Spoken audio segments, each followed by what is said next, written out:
इसमें 4 इलेक्ट्रॉन थे। अब क्लोरीन के इलेक्ट्रॉन शेयर करने की वजह से इसके आउटर मोस्ट शेल में 8 इलेक्ट्रॉन हो गए हैं आउटर मोस्ट शेल में, लेकिन टोटल इलेक्ट्रॉन कितने हो गए? अब अगर मैं ये देखूं कि भैया 4 तो इसके पास अपने थे, 4 इसने शेयर कर लिए और 2 इसके के शेल में थे, तो टोटल काउंट अगर मैं देखूं तो 8 और 2 कितना हो गया? 10। ये मैंने क्यों बताया? क्योंकि किताब में आप लिखा देख सकते हैं कि जब कार्बन टेट्राक्लोराइड बनता है, जब कार्बन टेट्राक्लोराइड बनता है तो कार्बन का electronic configuration inert gas neon के जैसा होता है। क्यों?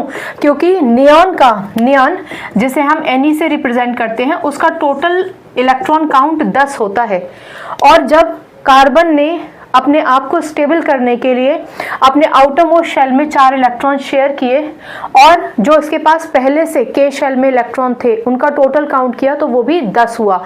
कब? जब उसने इलेक्ट्रॉन शेयर किए हैं तब। ठीक है, तो ये दोनों ही चीजें कि क्लोरीन आर्गन को रिजेंबल करता है इलेक्ट्रॉन शेयर करने के बाद, और कार्बन नियॉन को रिजेंबल करता है। क्यों रिजेंबल करता है? आपको इनके जवाब भी मिल गए होंगे। याद रखिए कि ये हमारे हीलियम, नियॉन, आर्गन, क्रिप्टन 18वें ग्रुप के एलिमेंट्स हैं जो इस chlorine, fluorine, bromine, iodine, halogen group के बिल्कुल पड़ोसी हैं। ठीक है ना। और ये जितने भी हमारे 18वें ग्रुप के एलिमेंट्स होते हैं इनको हम नोबल गैसेस कहते हैं। ये इनर्ट होते हैं, सारे नोबल गैसेस इनर्ट होते हैं, लेकिन सारे इनर्ट गैसेस नोबल्स नहीं होते हैं। इस बात को अगर आप नहीं भी याद रखेंगे इस लेक्चर में तो कोई फर्क नहीं पड़ेगा।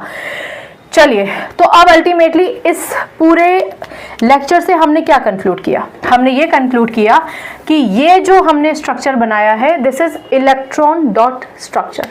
What is this? This is electron dot structure. ठीक है, जहां पर हम इलेक्ट्रॉन दिखाते हैं that is electron dot structure. मैं इसको ऐसे भी लिख सकती हूँ, कार्बन, क्योंकि 2 इलेक्ट्रॉन शेयर हुए हैं, इसका मतलब 1 बॉन्ड Cl।